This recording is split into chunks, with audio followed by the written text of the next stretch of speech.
Magandang araw mga kamori. Ngayong araw ay papunta nga pala kami ng Lucena City. Dahil nga sumama ako kanabanang para nga ipa-check up si JR. Pero hindi na nga sana ako sasama dito dahil nga late na nga akong nagising. At bali mag-aalas 8 na nga pala ng umaga nang ako nga ay magising. Kaya naman sabi ko nga sa kanila ay hindi na nga ako sasama at ingat na nga laang. Pero biglang ang tumawag ito si Banang na maligo na nga raw ako dahil nga 8:30 pa naman daw ang alis at aantayin nga raw nila ako. Kaya naman sa pagmamadali ay eto nga at wala pa nga akong kilay at nakarating nga ako ng Lucena nang wala nga kilay. At bali alas 9 nga pala ng umaga nang kami nga ay makaalis ng Lopez at mga alas 11 nga ng tanghali nang kami naman ay makarating dito sa Mount Carmel. At yaring-yari nga talaga ni JR dahil nga suot niya nga yung pangmalakasan niyang Adidas. At syempre dito nga pala napiling magpa-check up nila Banang dahil nga dito ay pwede ngang mag-walk-in. Kaya naman pagkadating-dating namin dito ay dumiretso na nga agad kami sa loob dahil nga baka nga mahaba ang pila. At syempre gumamit na nga rin pala kami ng elevator sa pagtaas dahil nga sa third floor pa kami pupunta. Tapos nang makarating nga kami dito sa taas ay saktong maunti nga lang ang pila. Kung kaya't umupo nga muna kami sandali at nag-intay na tawagin nga ang pangalan ni JR. Tapos makalipas nga lang siguro ang mga isang oras sa paghihintay ay tinawag na nga ang pangalan ni JR. At bali hindi nga pala kami gaano natagalan dito dahil nga napakabilis namang tumawag ng pangalan. Tapos sa mga oras na ito nga ay pumasok na nga sila dun sa loob at naiwan na nga lang ako dito sa labas. At syempre nang matapos ay dito na nga kami dumaan sa hagdan dahil nga naliliyo nga daw si JR doon nga raw sa elevator. Tapos nang makarating nga kami dito sa ground floor ay dito na nga agad kami dumiretso sa pharmacy. Dahil nga wala nga raw nabibila ng mga resetang gamot ni JR kung hindi nga daw dito lamang sa baba. At syempre pagkatapos nga makabili ng gamot ay dumiretso na nga agad kami sa kainan dahil nga anong oras na din ito at mag-aalauna na nga ito ng hapon. At bali dito nga pala naming napiling kumain sa Palaisdaan Restaurant sa Tayabas, Quezon. At syempre sa mga oras na ito ay nakapagkilay na nga ako mga mare. Dahil pagkadating-dating pa nga lang namin doon sa ospital ay nagkilay na nga ako dahil nga napakasama ng itsura. Mas mukha pa nga akong may sakit at mas mukhang ako nga ang magpapacheck up kung wala nga akong kilay. At dito na nga namin napiling kumain dahil nga dito rin ang gusto ni nanay at bukod sa roon ay diretso nga kami sa lukban sa kamay nga ni Jesus. At syempre pagdating nga namin dito ay inuna nga namin munang magmasid kung may gwapo ang waiter. Charot! Ang inuna namin ay syempre ang pag-order. Dahil nga alauna na ito ng hapon kung kahit naman yung aming mga alaga sa tiyan ay talagang nagwawala na. Pero mga mare, secret lang natin ha, may gwapo talaga dito pero hindi ko nga lang na-videohan dahil nga ako'y nahihiya. Tapos ito namang si Banang ay talagang napakapangkal. Kinuhaan na nga ng picture ay kako ay dapat ay video. At Banang, i-comment mo naman dito yung picture mo nang makita naman ng ating mga viewers. Charot! Ito na nga, puro kayo gwapo. Balik nga tayo dito sa mga isda. Napakadaming ang isda dito. At ako nga ay talagang giliw na giliw sa mga isda dito dahil nga yan nung lalaki. Tapos ang dami pa, lalo na yung tilapia, parang gusto kong gataan. Tapos lalo na nga yung nagkukulay puti at nagkukulay orange, parang gusto kong sigangin. Tapos makalipas nga lang ang ilang minuto, siguro nga hindi nga kami nag-antay ng matagal dito dahil nga napakabilis nga ng serving nila. At bali nag-order nga lang pala si Banang dyan ng isang order ng pansit lukban, inihaw na liempo, isang order ng chop suey at isang sinigang na talakitok. At talakitok nga ba yun? Basta yung talakitok nga ata yun.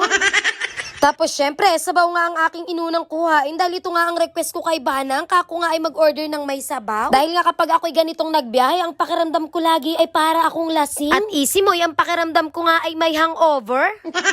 Kaya naman talagang sabaw is life at unang higop, hulas agad. At huy, ang sarap ng suka nila dito at gusto nga sana naming i-take out. Kaso ang problema ay wala nga kaming pagsasalinan. Dahil kung iuuwi nga namin ay mahalata nga na kulang nga yung kanilang lagayan. Tapos ang buong akala ko nga ay sa Jollibee lang talaga mahal ang kanin ay hindi pala. Dahil nga napakamahal nga rin ang kanin dito at 40 nga isang takal. Pero okay nga lang dahil nga masarap naman yung mga pagkain. Tapos syempre lalo nga mas okay dahil hindi naman kami ang magbabayad dahil nga sagot lahat ito ni Banang. Tapos nagpaplano nga si Banang na dito nga daw siya magpapakain sa kanyang birthday pero magdadala nga daw siya ng kanin. Dahil nga presyo pa nga lang ng kanin dito ay talagang nakakaiyak na. O tignan nyo't napahay sa mahal ng kanin. Tapos syempre sa mga oras na ito ay nakatapos na nga pala kami ng pagkain kaya naman nangakit nga ito sa CR. Para nga daw makapag-ayos kami ng konti dahil nga paalis na nga rin kami. Tapos syempre pagkatapos nga naming makapag-ayos nagpasya na nga kaming magsiuwian at hindi nga po kami nagbayad, char. Tapos syempre kagaya nga ng sabi ko kanina, pagkatapos nga naming kumain ay sumakay na nga agad kami ng sasakyan at dumiretso nga kami sa Lukban. Dahil nga nakaplano na talaga ang pagpunta dito pagkatapos nga ng check-up ni JR kaya naman talagang ako ay sumama sa kanila. Dahil nga hindi pa nga talaga ako nakakapunta dito at bukod sa naroon ay gusto ko nga talagang magsimba dito. Saktong dating nga namin dito ay saktong buhos nga din ng malakas na ulan kung kaya't natagalan nga kami bago nga kami bumaba sa sasakyan. Pero kahit nga malakas-lakas pa yung patak ng ulan ay nagsimula na nga kaming lumabas at pumunta na nga kami dito sa may covered court. Tapos habang kami nga ay nagpapatila ng ulan ay panay naman nga ang yapusan nitong dalawang ito dahil nga napakalamig pala dito sa Lukban mga mare. Pero kahit nga umuulan ay nagpasya na nga kami pumasok dito sa simbahan para naman sa ganun ay makapagdasal na. Tapos sa mga oras na ito ay tinatanaw nga namin itong mahabang hagdan na aming aakyatin. Tapos kami pa nga ay nagtatanungan kung kami nga ay aakyat dahil nga talagang umuulan. Pero kahit nga umuulan ay nagpasya na nga kaming umakyat dahil nga ni isa sa amin ay wala pang nakakaakyat dito. Hello guys! Andito pala kami sa Lukban at aakyat kami dito sa hagdan na mahaba.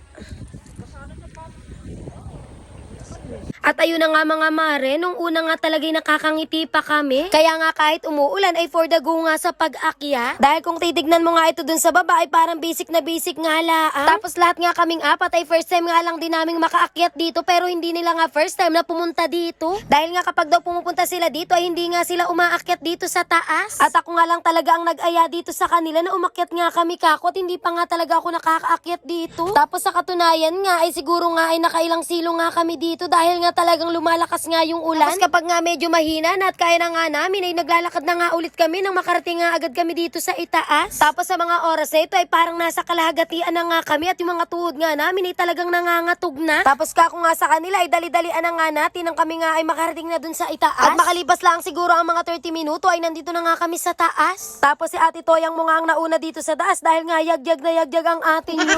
Dito na kami guys. Yung tuhod ko. Yung tuhod ko.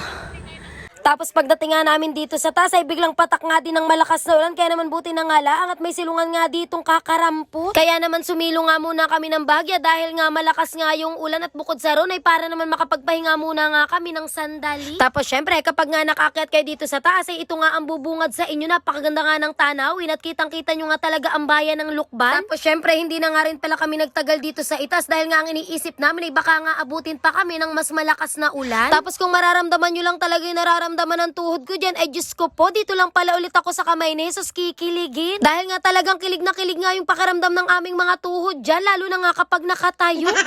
Tapos syempre, nang makarating nga kami doon sa baba, ay nagpasya na nga rin kaming umuwi dahil nga kami na nga lang ang inaantay ng driver. Pero bago nga kami umuwi ng Lopez, ay dumaan nga muna kami dito sa bilihan ng mga pasalubong. At dito nga namin napiling bumili sa main branch ng Rodelas Bakery. Dahil dito nga din ito matatagpuan sa Tayabas, Quezon. Tapos syempre, umuwi na kami at natulog na nga ako sa biyahe dahil nga hindi pa pwede na hindi nga ako matutulog. At yun lang, good night mga mare!